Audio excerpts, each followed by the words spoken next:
Hello बच्चों, रेयांश प्रकाशन में आप सभी का स्वागत है। पिछले 2-3 दिनों से एक नोटिस घूम रहा है, जिस नोटिस में लिखा हुआ है कि सरकारी कर्मचारी जो सरकारी पद पर अधीन है, वो आगे की परीक्षा के लिए, उच्च स्तरीय परीक्षा के लिए सिर्फ एक बार ही फॉर्म भर सकते हैं। दूसरी बार वो फॉर्म भरेंगे तो उन्हें नौकरी से रिजाइन देना पड़ेगा। इसकी पूरी सच्चाई क्या है, इसकी प्रक्रिया क्या है और ये क्या है, मैं अच्छे तरीके से एक्सप्लेन करने के लिए आपके साथ आया हूँ। तो चलिए शुरुआत करते हैं। सबसे पहले मैं दिखाता हूँ कि वो नोटिस है कौन। देखिए, ये नोटिस ये वाला है और इसमें थोड़ा सा कुछ आपको ध्यान देना होगा। टेक्निकल वर्ड लिखा हुआ है, यानी कि बहुत ही एक छोटे से शब्दों में बहुत बातों को कहा गया है। बहुत लोग समझ नहीं पा रहे हैं, बहुत लोग समझ चुके हैं, कुछ लोग वीडियो भी बना रहे हैं जिसपे लगभग 600 के, 700 के, 800 के तक व्यूज गया है और वो अच्छे तरीके से नहीं बता पाए हैं कि ये क्या है और कैसा है। तो देखिए, ये जो नोटिस निकला है ना, वो नगर विकास एवं आवास विकास की तरफ से, बिहार सरकार की तरफ से निकला है।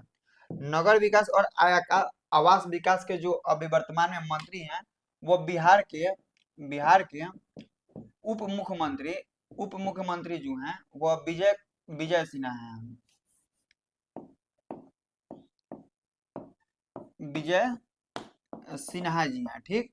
ये जो हैं वो नगर विकास आवास एवं आवास विभाग के मंत्री हैं और उनके तरफ से यह सरकार के उप सचिव जो हैं वो इस पे साइन किए हैं 3/4/2026 तक, ठीक। इस नोटिस में क्या है वो मैं आपको यहाँ पे लिख के बता देता हूँ। देखिए, इस नोटिस में ये है ना कि आप अगर नगर विकास नगर विकास एवं आवास विभाग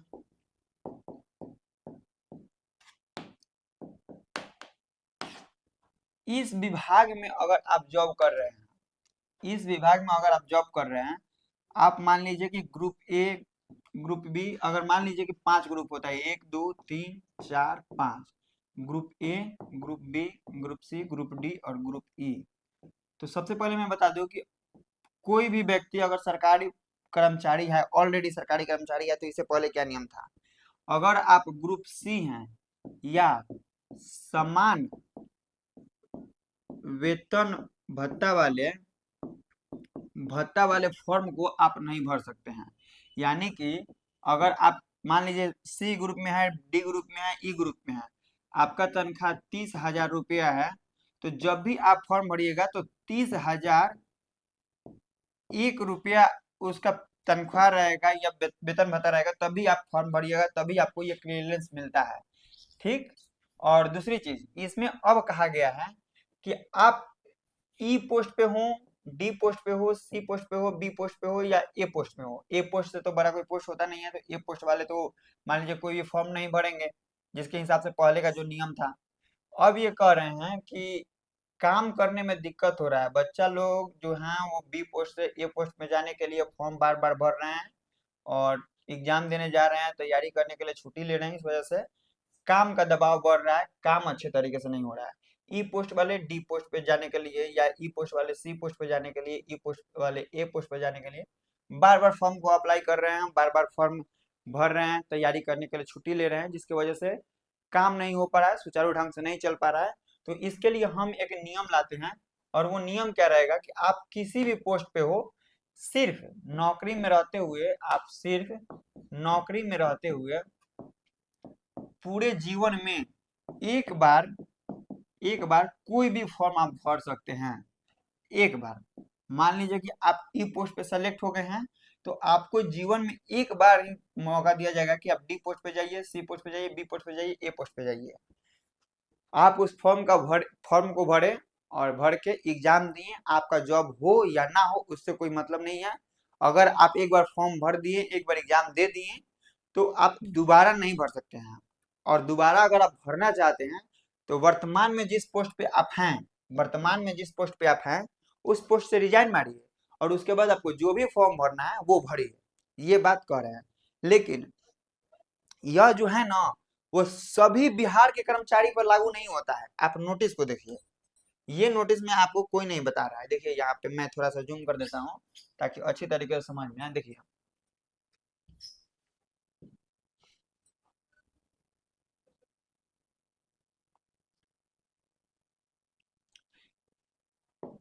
यहाँ पर देखिए, नगर विकास एवं आवास विकास के अधीनस्थ संवर्ग के विभिन्न पदाधिकारियों और कर्मियों, क्या करें, नगर विकास एवं आवास विभाग के अधीनस्थ संवर्ग विद्यार्थियों, ठीक, योगदान करने के पश्चात सरकार से प्राप्त वेतन एवं अन्य सुविधाओं के उपयोग के विरुद्ध विभाग के अधीनस्थ संवर्गों के पदाधिकारियों कर्मियों को बार बार परीक्षा में भाग लेने की अनुमति प्रदान करना लोकहित के विरुद्ध है, ठीक है, ये सब तो ठीक है। उसके बाद देखिए नीचे क्या लिखा हुआ है, इसको आप थोड़ा ध्यान से देखिएगा।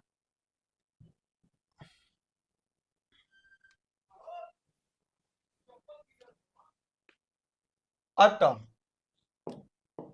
अतः नगर विकास एवं आवास विभाग के अधीनस्थ संवर्ग के पदाधिकारियों और कर्मियों को उनके द्वारा धारित पद के वेतन स्तर से उच्चतर वेतन स्तर, जो मैं वेतन के बारे में बताया था, से स्तर के पद के लिए ही किसी प्रतियोगिता परीक्षा में भाग लेने की अनुमति दी जाएगी और यह अनुमति उनकी पूरी सेवा अवधि में सिर्फ एक बार दी जाएगी। यानी कि ये साफ है कि सिर्फ और सिर्फ नगर विकास एवं आवास विभाग के अधीनस्थ जितने भी कर्मचारी हैं, सिर्फ उनके लिए ही यह लेटर है। ये ना कि मैं बिहार पुलिस में हूँ, मैं बिहार दरोगा में हूँ, मैं बीपीएससी में हूँ, मैं यूपीएससी का फॉर्म नहीं भर सकता, मैं स्वास्थ्य विभाग में हूँ और मैं दूसरे विभाग का फॉर्म नहीं भर सकता, नहीं, सिर्फ नगर विकास एवं आवास विभाग के कर्मचारियों के लिए यह आदेश आया है, ठीक। और इसमें क्या प्रस्ताव रखा गया है, यह आदेश तत्काल प्रभाव से लागू होता है, यानी कि ये 6/4/2026 को जो ये साइन हुआ है उस दिन से यह लागू होता है। पहले तो ये लेटर में नंबरिंग गलती दिया हुआ है, 1 2 3 होगा।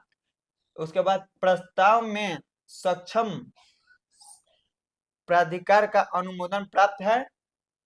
यदि कोई पदाधिकारी कर्मी एक से अधिक बार परीक्षा में भाग लेना चाहता है तो वे सरकारी सेवा से त्याग पत्र देने के लिए स्वतंत्र है। यानी कि अगर आप एक बार से ज्यादा अगर एग्जाम देना चाहते हैं, सिलेक्शन लेना चाहते हैं, तो आप सरकारी पद पे जहाँ पे आप पदीनस्थ हैं उससे आप रिजाइन दीजिए और तभी जाकर आप ज्वाइन कर सकते हैं। अब इसमें बहुत सारे लोगों का कंफ्यूजन है कि क्या ये सही है या गलत है। सही और गलत की चर्चा तो बाद में करेंगे। सबसे पहले देखिए कि रियाज प्रकाशन का जो है 2026 के नए पैटर्न पर आधारित मद्य निषेध कक्षपाल और चलंत दस्ता का किताब जो है वह 14 अप्रैल को उपलब्ध होने जा रहा है, मार्केट में लॉन्च हो रहा है। और ऑनलाइन जो भी बच्चे हैं वो यामी कार्ड से खरीद सकते हैं और ऑफलाइन जो है वो पटना और बिहार का सभी बुक स्टोर पे मिलेगा। इससे संबंधित जानकारी आप 91 22 58 84 16 इस पे आप कॉल करके किताब से संबंधित जानकारी ले सकते हैं। यह रियांश प्रकाशन का ऑफिशियल नंबर है, ऑफिस का नंबर है, ठीक है। अब मैं बताता हूँ कि ये जो भी लेटर है वो सही है या गलत है। देखिए इसमें दो पक्ष हैं।